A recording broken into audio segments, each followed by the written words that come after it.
I thought of you because Missouri actually is, you always write, you live in Missouri and you write, Missouri is like a big part of your writing because as it turns out, it's the center of a lot of stuff. I mean, historically and now. And Hmm. so it's the now part that hit me because I saw that the gerrymandering or redrawing of districts in Missouri now is they're working, the GOP is working hard to prevent any kind of redrawing that would in any way favor Democrats. And they're doing this in all kinds of different ways, including voter suppression and all the rest. And I just thought of you once again. Missouri finds itself at the center of this controversy around redistricting.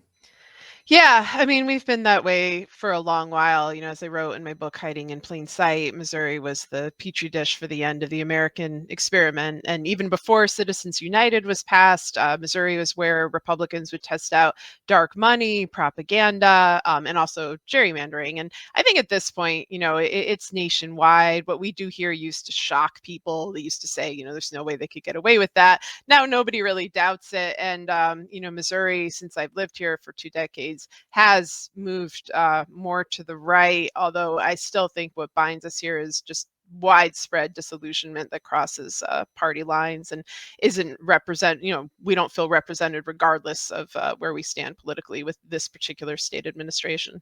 I remember here this. San Jose Lola says, Sarah, I just read Hiding in Plain Sight and they knew. You're amazing. Oh, It is thank you. so true. Yeah. And there are links to Sarah's books every time we talk to Sarah, there are links to all of her books. But I think it was in Hiding in Plain Sight, I'm trying to remember, where you talk about Missouri and the fact that people ask you in one of the books you say people ask you why you don't leave Missouri because there's a lot of wrong with Missouri, and you talk about the fact that it has been the centerpiece of a lot of really ugly stuff. Will you share your answer because I thought it was really good. Well, I'm trying to think. I think around the time that somebody was asking me that, my governor was being indicted for having a sex dungeon in his basement where he tied women to exercise equipment and photographed them half naked and blackmailed them. And I'm not even sure that's what he got indicted for. I think it was one of many things. He ultimately went free, ran for Senate again. And that's what happens in Missouri. That was Eric Greitens. I think almost all of my representatives have been indicted. I know my county representative just got indicted, and the one before that got indicted. And it doesn't matter what party you're in. The Democrats get indicted, the Republicans get indicted. I mean, honestly, we're maybe ahead of the game with the indictments because usually people commit tons of crimes and they don't get indicted for anything. But they're left free to run and run again. Corruption is so ubiquitous that it kind of goes ignored. And another very unfortunate thing that's happened in Missouri in the last year is the loss of even more local media. We used to have a good alternative weekly here in St. Louis, the Riverfront Times, that would break down these types of stories. Now we're really kind of lost. So I can't even give you a good, Missouri crime and corruption story because they're just told to me through gossip at this point, just how people in studies in countries I used to study when I studied the former Soviet Union, like Uzbekistan, their word for gossip is mishmish. And I feel like that's a much better word than ours. Mishmish sounds like gossip. And, we have Missouri mishmish now. That's the level we've been reduced to. So, I feel yeah. like we have national mishmash in the sense that you're right. More and more of the oasis of great journalism and newspaper reporting, which sometimes takes time, that's just drying up, and you end up with mainstream media cowed by an administration that's ready to threaten them with pulling their licenses, ready to sue them, which this administration has successfully done. And there was a cut actually from Meet the Press with Mandami. And I thought of you also, Sarah Kendzior, because this is, and you write about the way the media enabled and almost lifted Trump up. They kind of varnished all of his past, and they wrote about him lavishly, and the connections that Roy Cohn had and Trump had to media, and making sure that the image of Trump was manicured so wonderfully, and an image was created. And so I thought of you because this was the kind of softball question that showed up on Meet the Press. Tony, play just this cut. I just couldn't believe it. It's like, it was so, I don't know. Here it is. Go ahead. to be able to live there. But did you expect it to be so chummy? What was going through your head when you were standing there? You know, I thought again and again about what it would mean for New Yorkers if we could establish a productive relationship that would focus on the issues that those New Yorkers stay up late at night thinking about. Because so he brought it back to policy. She asked, what was going through your head as you had this chummy meeting with Donald Trump? I mean, there's just, it's so tepid as a question. And yet, again, I give Mamdani credit for bringing it back to those things that vaulted him to victory, which affordability and those things that are important to New Yorkers. However you've got to get there is kind of what he was saying. Yeah, I mean, honestly, I find all of those programs worthless, and I think that I'm really in the majority at this point. They've brought it upon themselves through just declining quality, but also there's just been a sea change in how people watch TV, where a lot of people cut the cord. They're not getting cable news, which is probably good. They're not getting regular news. They don't want to meet the press. And I think that the influence of that just isn't taken seriously, especially if you're like under 35 years old. I'm not sure people even know those programs exist. And a lot of times I'll be on social media and I'll see kind of legacy journalists bemoaning the fact that something didn't make, quote, the front page. And I'm just thinking, how many people know what like a front page is or what this means? I know certainly my kids don't have the same kind of conception of it as I did just, growing up with newspapers and whatnot. And so I don't know. I feel like there's so much time dwelling on that. And like the real crisis is just the lack of coverage of everyday life, in major cities like mine, like St. Louis is a city, metro region of 3 million people. We should have, better media. But, especially in smaller towns and places that are isolated. And then they end up having to rely not even on national news, but on, national gossip, national lies, national innuendo, memes, Facebook, what their, friend on Nextdoor told them down the street. Like we don't have a reliable way of getting information, and we don't even have the kind of, state statistics that used to be provided to us by governments. The Trump administration, this version of it in particular, has annihilated a lot of those websites. So if we really did, in good faith, want to go do our own research about what's going on in, say, public health or the environment, climate, what have you, it's very difficult to do that now. They're getting us to a point where I think people are both panicking and just kind of shrugging their shoulders at the same time. And that's not to say people don't care. It's just they look at this and they're like, how the hell am I supposed to find out what's going on? And honestly, I work as a journalist. I think about how I wrote my past books. And I think, what if I were to set out and do that now? Absolutely would not be able to. Everything is deleted, paywalled, sued out of existence. It's a real crisis of information. It's interesting because I talk to kids who are interested in journalism, going into journalism, and they're obviously going to have to navigate, as you suggest, sort of a very different landscape than the one that you navigated or that I navigated. So it really is, it's interesting to see that evolution. I wonder where we're going from the standpoint of the future. And I have a question that isn't going to be popular because I find that people don't give an S about the environment. It would seem as a whole, it's just incredible to see the EPA dismantled and have these toxins and poisons in water, in soil, in the air, to see the protections afforded by the Endangered Species Act, or even basic protections around whales and other creatures that are clearly endangered. I mean, that you can put your eyeballs on and get your head around. These protections are all kind of rolled back.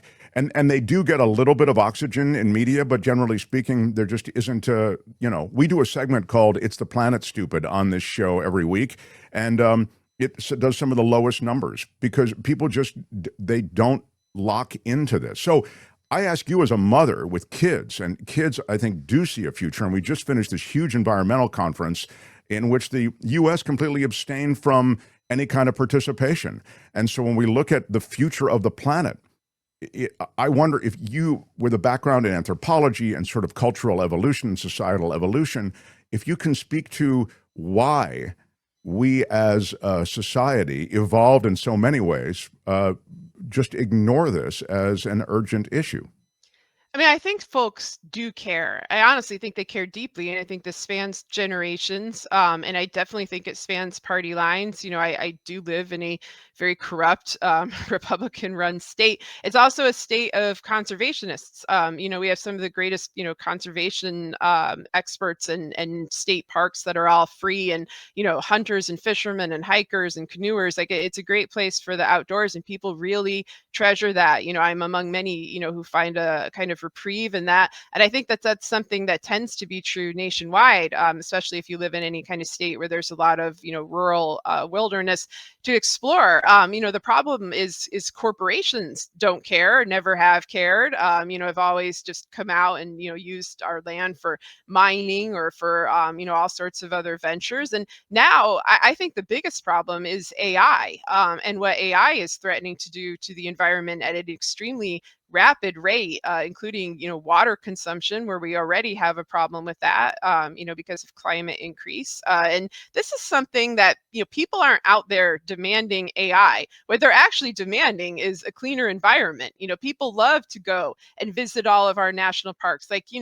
tourism is through the roof. Same with state parks. People, in part, young people like to go and take photos of these places and show them on social media. That's kind of the way that they grew up. But it doesn't mean they don't sincerely like them. They do. But I don't see an endless demand for, chat bots and robots to take away the water and environmental protections we have that make those places that are already, kind of precarious and are endangered possible. And so it's a very it's a frustrating situation, one of many, I think, where the vast majority of Americans are on one side and our government, which is beholden to its donors and corporate power, is on another.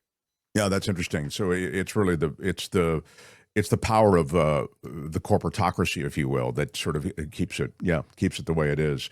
It's just so sad, and I see that those with kids and kids themselves feel invested in the future. I have no kids, but I can't believe it. I'm a tree hugger, and I just can't understand how lonely it is out here. But this you've written about, and this is a comment from Richard Delamater says, Sarah, when Roe went down, what was the feeling amongst you in Missouri, women, moms in your hometown?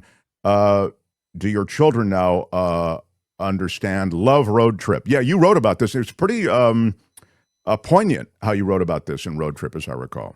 Yeah, that's in the first chapter of my book, The Last American Road Trip, which I encourage people to buy.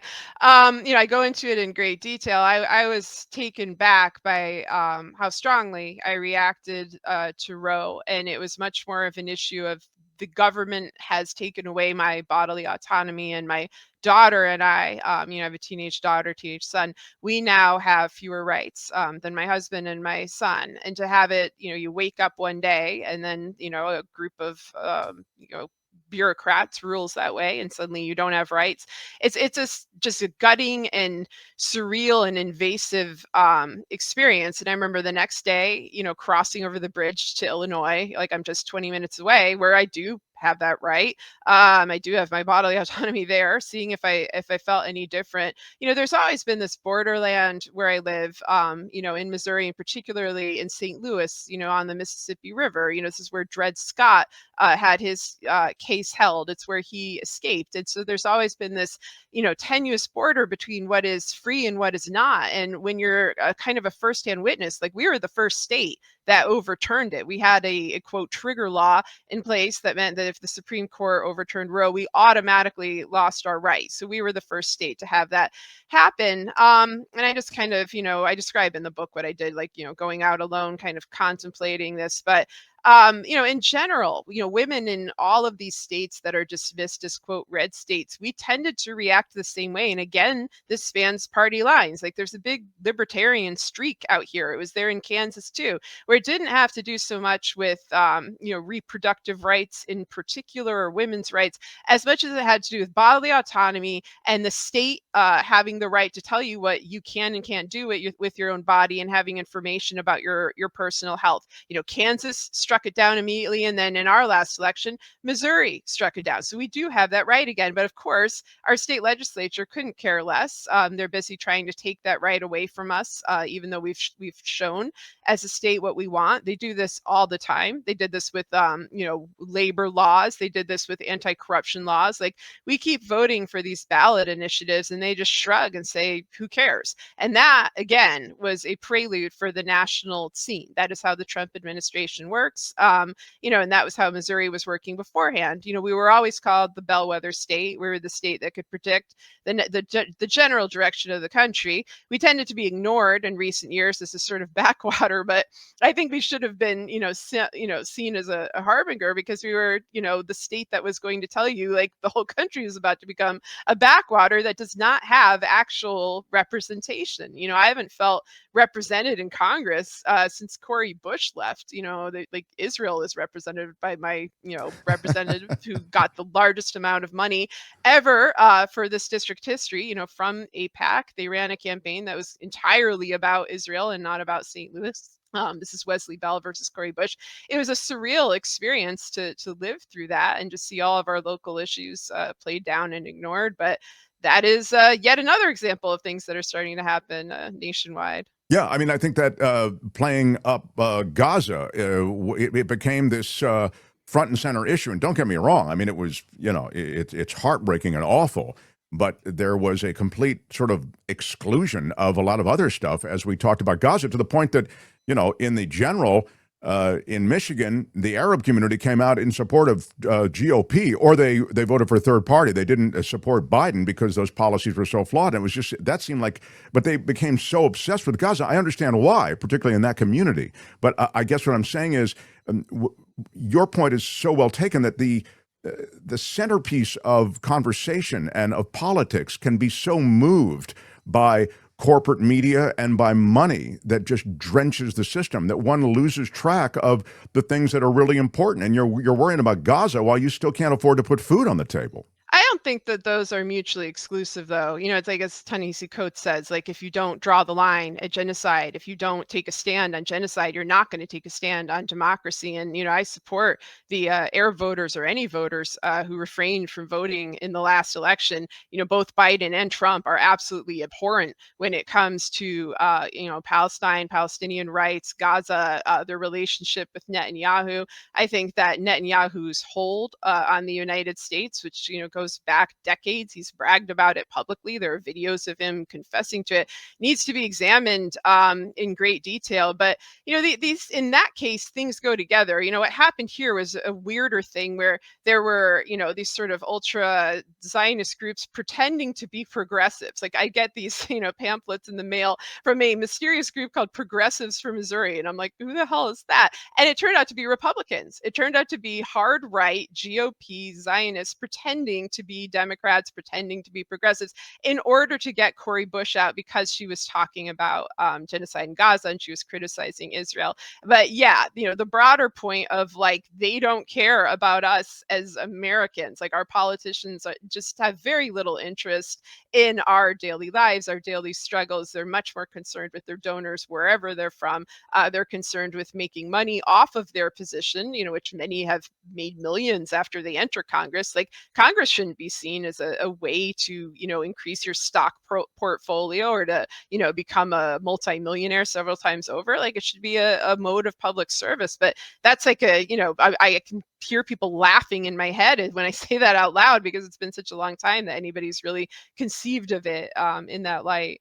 Well, I mean, I have friends who work at CNBC as correspondents, et cetera, and they have to divest themselves of everything, and or they put it all in a blind trust before they can even report there at CNBC. Yeah. We don't have such a deal with our own legislators who are deciding on the fates of these corporations and approving these various mergers. Yeah. No, absolutely. I don't think anybody, I think everyone should have to give up, most everything. Then you'll see who really is, invested in this. Well, just because we're talking venture. conflict of interest, play the Chris Murphy. I like this breakdown I mean, I go off on the Saudis here all the time, and I can play the shifting for you. He who spoke about it too. But Murphy talks about the conflicts of interest that are alive and well within. I mean, they're better than alive and well. I think that they lead the parade transactionally in this administration. Go ahead, please, Tony. Video I did just a few months ago about a little known Florida drone company called Unusual Machines. Specifically, Donald Trump Jr. just went on the advisory board of a very small drone company called Unusual Machines based out of Florida. And as soon as he went on the board, guess what happened? The stock price of this company doubled like overnight. Because, you know, in this environment, in this White House, everybody knows when the fix is about to be in. And guess what this little Florida company just announced? They are getting a huge contract from the Department of Defense. So Donald Trump Jr. goes on this board. He has a $4 million investment. And then months later, they get this enormous contract from the federal government. It's for drone motors. Apparently, they just started making drone motors like 5 minutes ago. The corruption is just so bold and brazen. It used to be that people who were on the take would try to hide it. The Trump family doesn't even try to hide it any longer. They're just literally robbing from you. And it's your money. And this is taxpayer dollars. Last week, Donald Trump says that he's going to make the Department of Justice pay him hundreds of millions of dollars for grievances that he made up about how he was treated by the Department of Justice before he became president. Now Donald Trump Jr. is just awarding himself, we don't even know how much money yet, probably millions, if not hundreds of millions of dollars for a company that he just went on the board of. This is outrageous. And whether you're a Republican or a Democrat, you should be outraged by this, because once you are able as president of the United States to just steal from taxpayers, like every day, that's a genie that you don't get to put back in the bottle. So you're right. You read about this, and we were talking about corruption, and so I just thought I'd play that cut for you. Speak to that, if you would, please. Yeah, I mean, it's frustrating for me to hear it, because when he says, Donald Trump isn't hiding this any longer, I'm like, when exactly was the point that Donald Trump was hiding his corruption? Because as a small child, I watched it happen. As a child watching Sesame Street, I watched Sesame Street characters parody Donald Trump's corruption. When I was watching a show called Erie, Indiana, there was a character, which is, again, a preteen kids show. There's a character called the Donald, who was literally Satan, who got sent back to hell after he was busted for tax fraud, because I, as a 12-year-old, was expected to know that Donald Trump was associated with tax fraud. Like, that is how widely reported all of this was, is that little kids of the 80s like me, we knew about it, and we were also supposed to know about it. He was the bad guy. So if I knew about it, what the hell was Chris Murphy doing? I mean, I know what he was doing during the first Trump administration, because I kept trying to tell him things that Donald Trump and his office were doing, including these kleptocratic endeavors, and pushing for impeachment and saying, this is very urgent. This is not the typical kind of greed that you of course see in every administration. This is something much broader, much more insidious. This is transnational in nature. It involves organized crime. Completely no interest on his part. The interest they're showing now in things like Epstein, organized crime, the kleptocracy of the Trump family, is new, but the issues themselves are old, and they again make me wonder what'd you do with those 4 years of the Biden administration, especially the first two, when you had the House and you had the Senate, and you could have really put the kibosh on this corruption, or at least open investigations into it, and then we wouldn't be living in our current hell.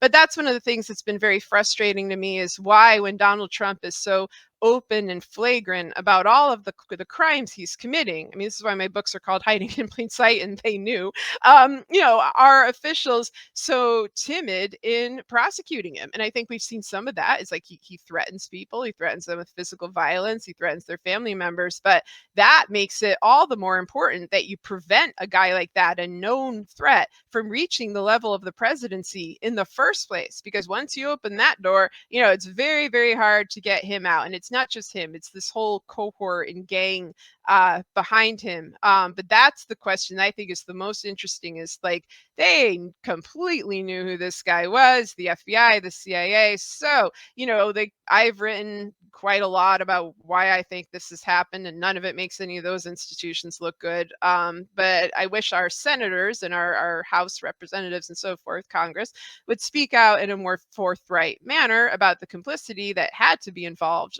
in order to make this nightmare possible. Well, the complicity you write about just literally chapter and verse, and you really saw it. I mean, as you suggest, when Biden slow walked through Merrick Garland any kind of charges, and as you say, the beginning of his administration was really the chance to crack back and to really prevent it. I mean, it preceded that. Again, you've written about this, but I'm astounded that these guys are ruthless, and you go ahead and let ruthlessness take power in the way that they have, and you've reflected I guess, an allegiance to institutions, or an allegiance to that which is no longer, because you've now allowed the ascendance of this ruthlessness to a power that I don't know they're going to give up. Yeah, I mean, what's happened is, the Democrats cloak themselves in institutionalism. That's what they would say about Merrick Garland, like he's an institutionalist, and they would neglect to mention that the institution that he is representing and working for is fundamentally corrupt and is in fact protecting decades of corruption, not just of Trump, but of people in that circle. And, I go into detail in an article I wrote called Servants of the Mafia State, that's on my Substack newsletter, about the history of Merrick Garland, and which is just decades of covering up for more corrupt actors. That is what the Attorney General of the United States has done, and for administrations on end. Bill Barr, the cover-up general, was doing it before he was. And the Merrick Garland story is quite long and convoluted, but to give you the short version in regard to Trump, like he was mentored by Jared Kushner's ethics lawyer. And so I don't know why people were ever thinking that Merrick Garland was going to do anything about Trump. And I think as quote, revelations come out that yes, in fact, he was doing nothing when it looked like he was doing nothing, it's because he was doing nothing. It's not because he was playing 4D chess. It's not because he had a secret plan. It's not because he was working behind the scenes. He was doing nothing. He was letting our democracy and our best chance at fixing this and really delving deeply and gutting out all of these bad actors slip away. I'm surprised there's not more blowback about him, but there wasn't about Mueller, Vance, so many, Cyrus Vance, so many of the other, DOJ and judges and stuff that have let this crime syndicate slip through their fingers. And why? I mean, it's not a question of whether for me, it's why. It's the more granular detail of why this particular person might be compromised or unwilling to, uphold their duty to protect the American people, because that's what Merrick Garland should have been doing. Absolutely didn't do. If I were him, I'd wake up every day in shame, in despair. But I don't think he has that kind of conscience. And as Biden should, for having appointed him. Yes, absolutely. This is CC Ryder. I think I know the answer to this question, but I'll ask you. Would Sarah ever consider running for office? We need strong, fearless women like her who can effectively articulate positions without wavering. Sarah is a powerful influencer. Well, thank you. But, I thought y'all liked me. This is not something you'd want to wish upon someone that you like. This would be like a punishment for me. This is like when people are like, why don't you go and meet the press? I'm like, you think I want to meet the press? Like, absolutely not. I'm not a bureaucrat. I would not be good at that job. I think there are people out there who would be good at that job, who likely do not have the kind of big donor support and so forth. So, look for the folks who actually want to do it and aren't there to do it to get to do the things that I do, like write books or be on podcasts. Because I think there's a lot of, Congress people and politicians that just see this as a route to celebrity or whatever. And it's ridiculous. They should be doing their job and I should be doing mine. Well, you've found your lane, and it is a lane that really does make a difference and spreads a lot of information and story that people are completely unaware of. And your books are revelations, and your Substack as well. We'll have a link to all of it under this video. So there's nothing wrong with not being in Congress. There may be everything right with not being in Congress. Yeah, exactly. There might be a lot right with it. All right, listen, have a great holiday. And yeah, you too. We'll talk next week. Thank you, as always. Okay, Sarah Kendzior. right. Hi, it's Mark, and I thought that was great. Hit the notification bell. You'll know whenever there's a new video being dropped. And please subscribe to our channel to help us save the universe.